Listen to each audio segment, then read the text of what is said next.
Les neurosciences et l'enseignement, un sujet passionnant. Les neurosciences sont une discipline qui étudie le fonctionnement du cerveau et du système nerveux.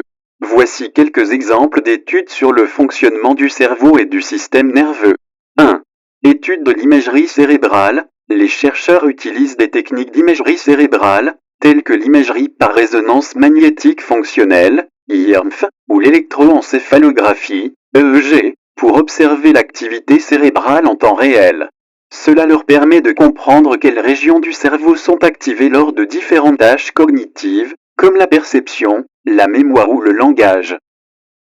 2. Étude des neurotransmetteurs. Les chercheurs étudient les neurotransmetteurs, les substances chimiques qui permettent la communication entre les cellules nerveuses, afin de comprendre leur rôle dans le fonctionnement du système nerveux. Ils peuvent étudier les effets de différentes substances sur les neurotransmetteurs, comme les médicaments ou les drogues, pour mieux comprendre leur mécanisme d'action. 3. Étude des maladies neurologiques. Les chercheurs étudient les maladies neurologiques, telles que la maladie d'Alzheimer, la maladie de Parkinson ou l'épilepsie, pour comprendre les altérations du fonctionnement du cerveau dans ces conditions. Ils peuvent utiliser des modèles animaux ou des études cliniques pour explorer les mécanismes sous-jacents à ces maladies et développer de nouvelles approches thérapeutiques. 4. Étude du développement cérébral. Les chercheurs étudient le développement cérébral, depuis la période prénatale jusqu'à l'âge adulte, pour comprendre comment le cerveau se forme et se développe. Ils peuvent utiliser des techniques d'imagerie cérébrale chez les nourrissons, les enfants et les adolescents, ainsi que des études comportementales, pour suivre les changements dans le cerveau au fil du temps et comprendre comment ils influencent le développement cognitif et émotionnel. 5. Étude de la plasticité cérébrale. Les chercheurs étudient la plasticité cérébrale, c'est-à-dire la capacité du cerveau à se modifier en réponse à l'expérience ou à l'apprentissage. Ils peuvent mener des études sur des individus qui ont subi des lésions cérébrales, comme des accidents vasculaires cérébraux, pour comprendre comment le cerveau se réorganise et récupère après de telles blessures. 6. Étude de la connectivité cérébrale. Les chercheurs s'intéressent à la connectivité cérébrale, c'est-à-dire aux connexions entre différentes régions du cerveau. Ils utilisent des techniques d'imagerie cérébrale, telles que la tractographie par résonance magnétique, pour cartographier les voies de communication entre les régions cérébrales. Cela permet de mieux comprendre comment les différentes parties du cerveau travaillent ensemble pour soutenir les fonctions cognitives et comportementales. 7. Étude des troubles neurologiques et psychiatriques. Les chercheurs étudient les troubles neurologiques et psychiatriques tels que la schizophrénie, le trouble bipolaire, ou le trouble du spectre de l'autisme pour comprendre les altérations dans le fonctionnement du cerveau qui sous-tendent ces conditions. Ils utilisent des approches multidisciplinaires, en combinant l'imagerie cérébrale, la génétique, la neuropsychologie et d'autres méthodes, pour approfondir notre compréhension de ces troubles et développer de nouvelles approches de traitement. 8. Étude des mécanismes de plasticité neuronale. Les chercheurs s'intéressent aux mécanismes de plasticité neuronale, c'est-à-dire aux processus par lesquels les connexions entre les neurones se modifient en réponse à l'expérience. Ils étudient les modifications structurelles et fonctionnelles des synapses, les points de communication entre les neurones, et explorent comment ces changements influencent l'apprentissage, la mémoire et d'autres fonctions cognitives. 9. Étude de la perception et de la cognition. Les chercheurs étudient comment le cerveau traite les informations sensorielles et génère la perception du monde qui nous entoure.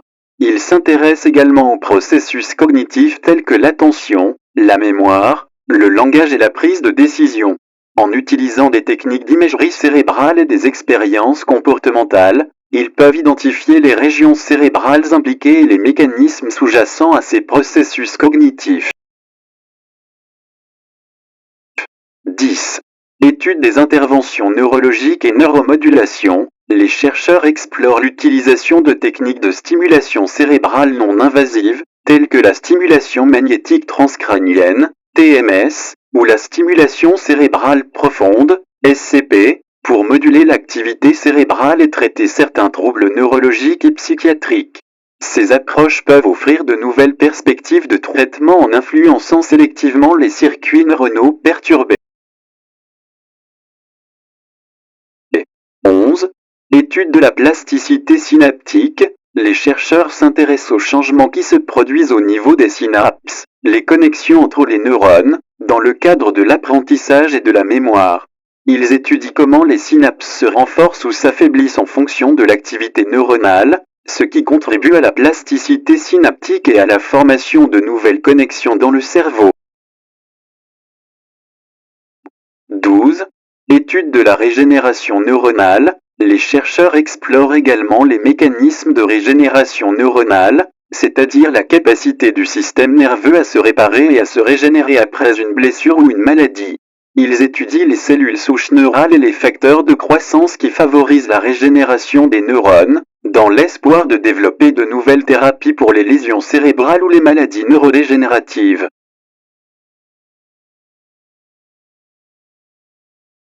13. Étude du développement des circuits neuronaux. Les chercheurs s'intéressent à la manière dont les circuits neuronaux se forment et se reconfigurent au cours du développement du cerveau. Ils étudient les facteurs génétiques, épigénétiques et environnementaux qui influencent la croissance des neurones et la formation de connexions spécifiques, ce qui contribue à la mise en place des circuits neuronaux fonctionnels.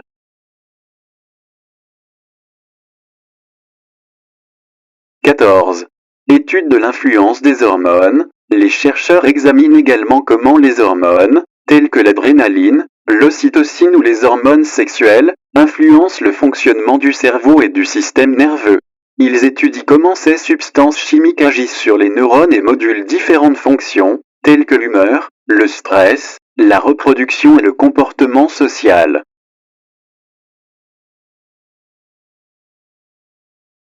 15. Étude de l'évolution du cerveau. Les chercheurs s'intéressent à l'évolution du cerveau à travers les différentes espèces animales. Ils comparent les structures cérébrales, les fonctions cognitives et les comportements entre les espèces pour mieux comprendre comment le cerveau s'est développé et adapté au fil de l'évolution.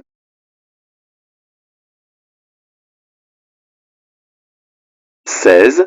Étude de la plasticité cérébrale chez les adultes. Les chercheurs ont découvert que la plasticité cérébrale, la capacité du cerveau à se modifier, ne se limite pas seulement au développement précoce, mais persiste également à l'âge adulte.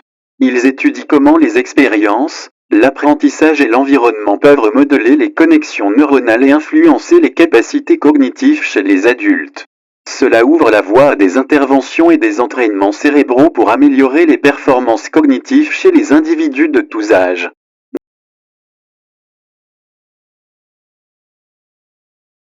17.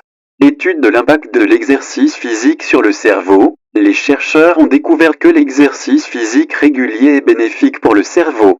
Ils étudient comment l'activité physique modifie la structure et la fonction du cerveau, en favorisant la neurogenèse, la formation de nouveaux neurones, et l'amélioration de la plasticité synaptique. Ces découvertes ont des implications importantes pour la santé mentale et la prévention des maladies neurodégénératives.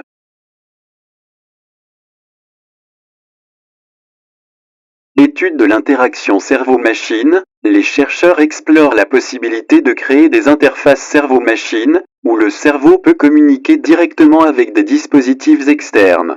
Ils étudient comment les signaux électriques du cerveau peuvent être traduits en commandes pour contrôler des prothèses, des robots ou des ordinateurs. Ces avancées pourraient avoir des applications dans le domaine de la rééducation des personnes atteintes de lésions médulaires ou de maladies neurodégénératives. 19. Étude des mécanismes d'apprentissage et de mémoire. Les chercheurs s'intéressent au processus d'apprentissage et de mémoire, en étudiant comment les neurones forment des connexions spécifiques et comment les souvenirs sont stockés et récupérés.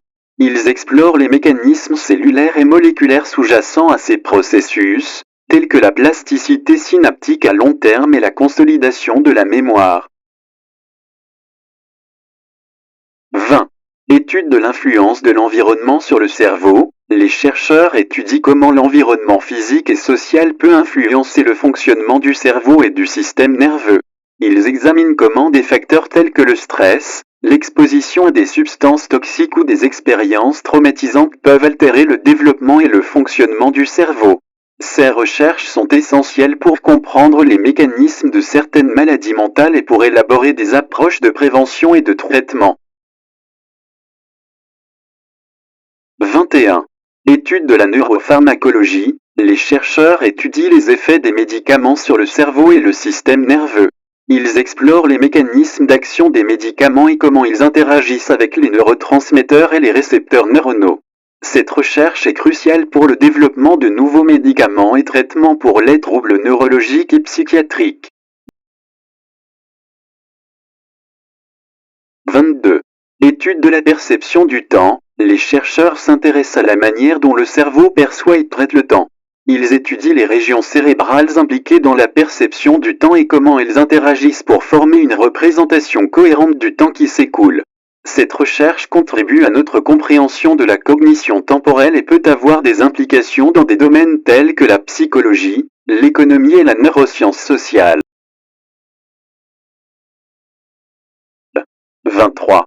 Étude de la conscience. Les chercheurs tentent de comprendre les mécanismes neuronaux qui sous-tendent la conscience. Ils étudient les états de conscience altérés, tels que le sommeil, l'anesthésie ou les états méditatifs, pour mieux comprendre comment le cerveau génère la conscience de soi et l'expérience subjective. Cette recherche philosophiquement fascinante a des implications importantes pour notre compréhension de la nature de l'esprit humain. 24.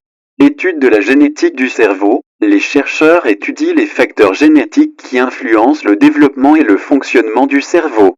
Ils utilisent des approches telles que les études d'association pangénomique et les analyses de séquençage pour identifier les variations génétiques associées à des traits cognitifs, émotionnels et comportementaux. Cette recherche permet de mieux comprendre les bases biologiques de la diversité humaine et des troubles neurologiques. 25. Étude de l'intelligence artificielle et du cerveau. Les chercheurs s'inspirent du fonctionnement du cerveau pour développer des modèles et des algorithmes d'intelligence artificielle.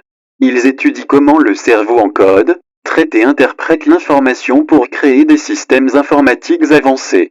Cette recherche permet de développer des applications telles que la reconnaissance vocale, la vision par ordinateur et les systèmes d'apprentissage automatique. 26.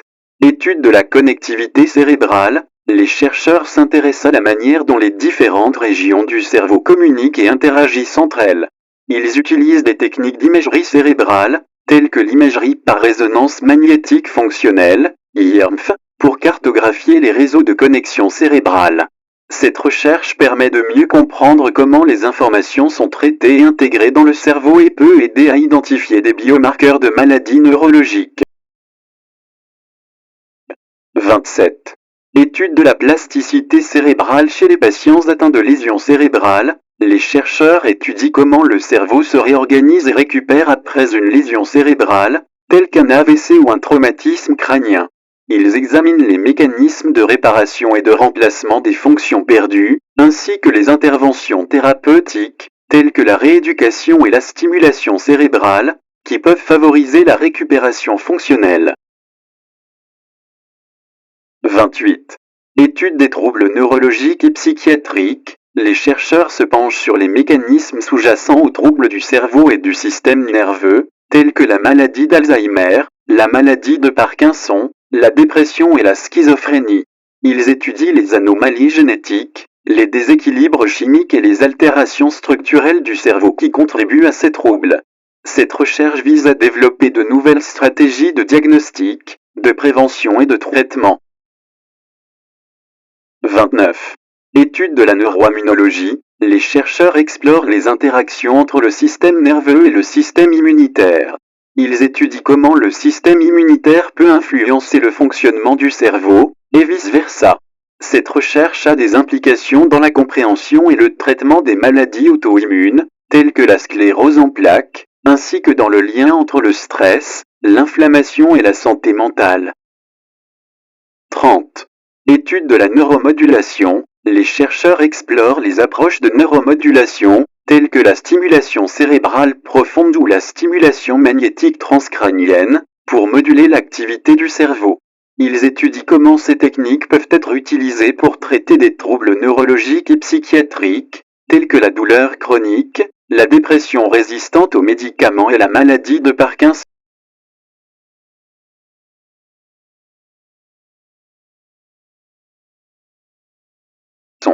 En combinant ces approches, les chercheurs font des progrès significatifs dans notre compréhension du fonctionnement du cerveau et du système nerveux.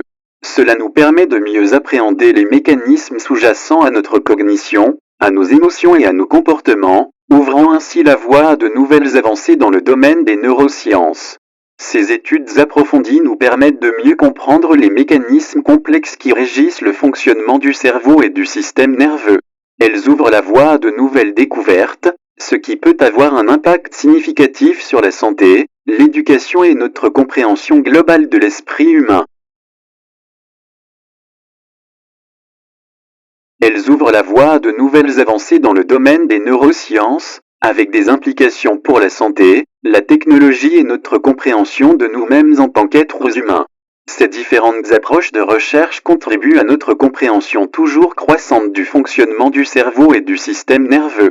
Elles nous aident à mieux appréhender les mécanismes sous-jacents à nos fonctions cognitives, émotionnelles et comportementales, ainsi qu'à développer de nouvelles applications et thérapies pour améliorer la santé et la qualité de vie.